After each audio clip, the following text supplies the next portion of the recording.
নবী করিম সাল্লাল্লাহু আলাইহি সাল্লামের হাদিস থেকে আমরা জানি কিয়ামত যত নিকটবর্তী হবে ভূমিকম্পের পরিমাণ তত বাড়বে, ক্ষয়ক্ষতির পরিমাণ তত বাড়বে, মানুষ যত দালান কোঠার সভ্যতাকে বড় করবে, কিয়ামত যত নিকটবর্তী হবে, এগুলো সবগুলো কিয়ামত আলামত সমূহের মধ্যে থেকে একটি।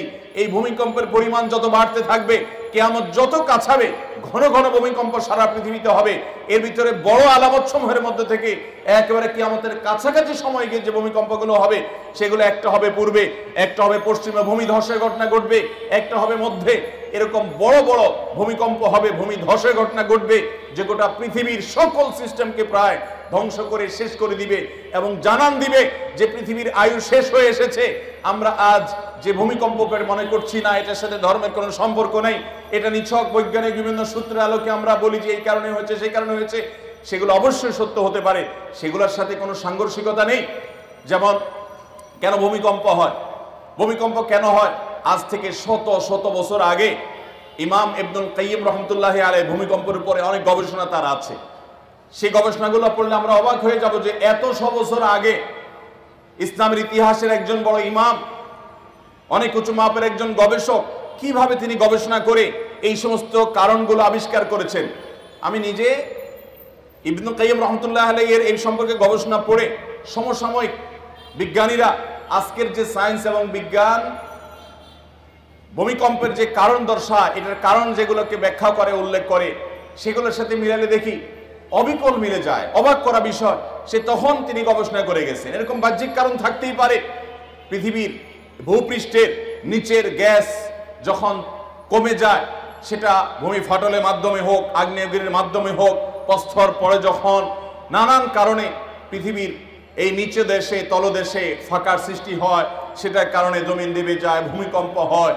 এরকম নানান বিষয় বৈজ্ঞানিক গবেষণা উঠে এসেছে। এগুলোর সাথে কোনো দেশে কোনো সংঘর্ষ নেই। ইসলামের দৃষ্টি হলো, কোরআন এবং হাদিসের দৃষ্টি হলো আরো পেছনে। যেই কারণেই হোক না কেন, ওই কারণের পরের কারণ, তারও পরের কারণ, তারও পরের কারণ, যেগুলো সেগুলো বিজ্ঞান আর বলতে পারবে না। একজন ইমানদার বলতে পারবে আল্লাহর হুকুম হয়েছে, সৃষ্টি জগতের মালিকের ফয়সালা হয়েছে, তাই হয়েছে। অতএব আমরা অনেক কারণ বলতে পারবো।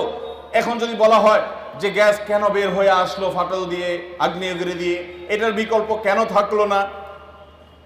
জলোচ্ছ্বাস হলো, ঘূর্ণিঝড় হলো, নিম্নচাপ তৈরি হলো, কেন নিম্নচাপ তৈরি হলো সাগরে? তার কারণ কি? আপনি কারণ ব্যাখ্যা করলেন, সেই কারণের আবার কারণ কি? এই মুহূর্তেই বা কেন হলো, এখানেই বা কেন হলো? এগুলোর ব্যাখ্যা আপনি বলতে পারবেন না।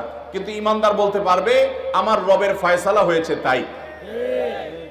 যদি কেউ বলে রবের ফয়সালা কেন হয়েছে, তার আর কেন নাই, কারণ রব তিনি তার সম্পর্কে কোরআনে তার নিজের কথা নিজে বলেছেন যে তিনি যা করেন লা ইউসআলু আম্মা ইয়াফআলু ওয়া হুম ইউসআলুন, তিনি যা করেন কেন করেন এটা জিজ্ঞাসা করার মতো কেউ আর নাই, যেহেতু তিনিই একমাত্র সৃষ্টিকর্তা। মোহতারাম হাজিরিন, এই সমস্ত ঘটনা থেকে আল্লাহ তাআলা আমাদেরকে শিক্ষা গ্রহণ করার তৌফিক দান করুন। অতএব যারা আমরা এই যে বিভিন্ন রকমের ডিভাইস দিয়ে চন্দ্রগ্রহণ সূর্যগ্রহণ উপভোগ করি, বিভিন্ন প্রাকৃতিক এই ধরনের ঘটনাগুলোকে উপভোগ করি, নবী করিম সাল্লাল্লাহু আলাইহি সাল্লাম এই সমস্ত ঘটনার সময় বিপদসন্ত্রস্ত হতেন, আল্লাহর জিকির এবং স্মরণ করতেন, মসজিদে ঢুকে যেতেন এবং ভয় পেতেন, আতঙ্কিত হতেন, না জানে কিয়ামত হলো। কারণ কিয়ামত এভাবেই হয়ে যাবে তিনি জানতেন, ওহীর মাধ্যমে আল্লাহ তাকে জানিয়েছেন। এগুলো শোনার পর আমাদের যে সমস্ত ভাইদের কাছে মনে হয় সেকেলে, তাদেরকে বলছি আজ সামুদ জাতি ঠিক একইভাবে আল্লাহর নবী হুদ আলাইহিস সালাম এবং সালেহ আলাইহিস সালামের আল্লাহর দেওয়া ভবিষ্যৎবাণীকে এইভাবে তারা তাচ্ছিল্য করেছিল, ঠাট্টা করেছিল, বিদ্রুপ করেছিল।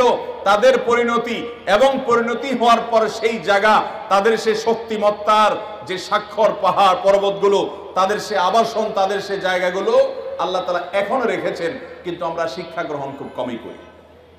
আল্লাহ রাব্বুল আলামিন আমাদেরকে ঈমান আনার তৌফিক নসিব করুন। আস-সুন্নাহ ফাউন্ডেশন, উম্মার স্বার্থে সুন্নাহর সাথে।